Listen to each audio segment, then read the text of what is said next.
Yo, yo, yo, yo, yo, yo. What's good with it? It's the homie MACK. Music, art, culture, knowledge. Each one, teach one, peace and love. Reporting live from the Dogon.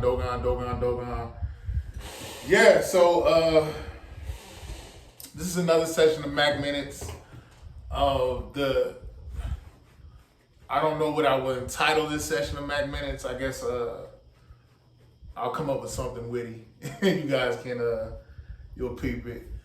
But I want to talk about the inner city, the hood, and why the hood really, like, what are we bragging about at the end of the day when we talk about the hood?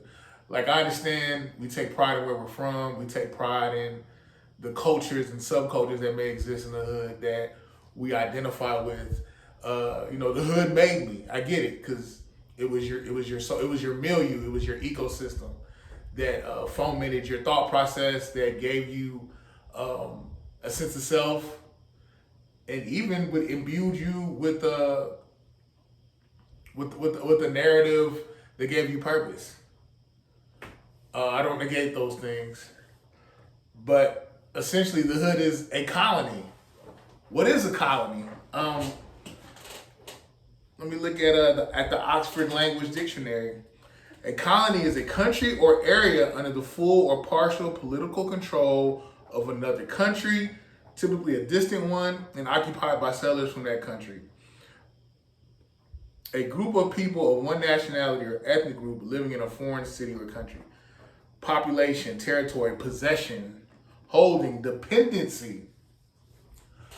In a nutshell, a colony is territory owned, ran, operated economically, politically, socially by people who don't necessarily live there. The best example, I'm going to give you is Senegal. Senegal is a country in West Africa, rich with a lot of natural resources, and Senegal was actually under the colonization of the French. You know, ever since Black Panther came out, everybody's been saying colonizer, identifying white people who pretty much pillaged black culture and black territory for their own personal gain. And like I said, the hood is a colony. What is realistically, what does your mother own? What do you own? What economic system is in place? I can't remember his name. He was a economist, and he basically said there are no black neighborhoods. That to have a neighborhood, you have to be in economic control, you have to be economically independent, socially independent, politically independent. Look at gentrification. Look how it essentially has economically, culturally, even spiritually eviscerated, uprooted the hood. A lot of these neighborhoods people can't go back to. They can't afford to live there. A lot of these neighborhoods, there is no, we don't have a political or economic stake in these areas. And I'm not down in us. I'm not down in the hood. I'm not down in people. I'm not saying you shouldn't be proud of I'm not saying you should not be proud of where you're from. But look at it. Like, the hood it's pillaged, especially for corporate interests. A lot of the people that own the property. I remember I was showing this guy some property. I'm not gonna say who it was, but he had a lot of money, and I was showing him a street that I live on, a street I live off of, and I was just showing him different things, and essentially I was showing him these things because I was introduced to him by a friend. I was trying to do business with him, and the way he talked about the neighborhood, it was like a game of Monopoly. Like, I'm gonna buy this, and then I'm gonna try to control this. And I remember looking at him like, are you just trying to take, or are you going to actually imbue this neighborhood with a sense of pride and actually take care of it, not steal from it?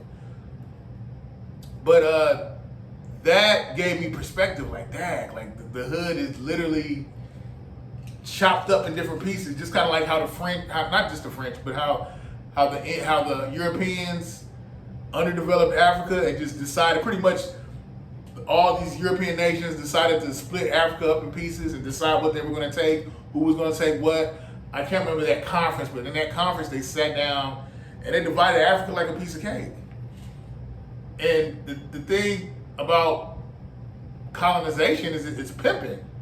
It's colonialism, it's neocolonialism. When I say neocolonialism, what's going on in the hood today? I mean, it's pimping. What do you own? They make money off of the violent deaths. When I say they, the prison system, the jail system, the courts, even the hospitals, the medical establishments, there's money made off of the death and poverty of the inner city. The inner city, residents of the inner city on average literally have no economic or political stake in where they rest their heads. A lot of people who own businesses, let me think about it. Economics is a form of warfare. A lot of the businesses that are ran in the inner city, the people that live in these hoods don't have any stake in it. It's usually an Indian or some Asian, or I've even seen some white people, they own these corner stores, these gas stations, and they're doing business. Like I said, economics is a form of warfare. They're behind enemy lines culturally, because a lot of these people don't really rock with us. They just know that they can make money off of us and keep it pushing. There's an Asian lady, she actually did a video about that phenomenon. But I guess my thing is, if you're gonna brag about the hood and take pride in your hood, buy the block up. That's been the slogan, buy the block. And I think, unfortunately, a lot of black people, we don't trust each other. And there's even a lot of classism amongst each other, where we want to stun on each other, or I don't deal with those broke people. Like there's this interesting intersection with class and people of the same race. I'm not saying this phenomenon only exists with black people, but I especially see it amongst black people. I mean, I am black. And even you look at corporate America, like pretty much hip hop culture, the impetus behind hip hop was social uplift, justice. There also was a party element, but now when you look at it, the hip hop was a tool of calling out the powers that be. But now the powers that be own, I mean, it's not just now, but they have a vested interest. They own a lot of the things. They own a lot of the platforms, so they dictate what's put out there in the mainstream. And it's just sad to say that the hood is a template for corporate interests, and they study the hood, and they take this culture and they pimp it economically, fiscally. There's no denying that. And I just think it's interesting. When I saw, one of my favorite movies is the MACK, came out in the 70s. When they were shooting it, they shot most of it in Oakland, but the Black Panthers intervened and they had to go finish shooting the last of it in LA. And essentially the Black Panthers were like, look, y'all are pimping black culture. Y'all are misrepresenting black culture. Y'all are pimping it. You're taking our stories, you're distorting it for entertainment, and you're making money off of our misery. And I thought that said a lot. That said a lot that the Black Panthers took the initiative to do that, to say, hey, you guys are pimping us. You're pimping our culture. And from what I read and researched, the Black Panthers actually, guns drawn, look, y'all got to get out of here. If y'all gonna shoot this film, shoot it somewhere else. So I actually respect that. I'm just saying, we have to build trust, love, brotherhood, sisterhood, genuine understanding from one another, and look at one another as assets into one another, and not just something to come up off of or to compete with, but instead build with. Us. But this ain't nothing new. Black people have been saying this since forever.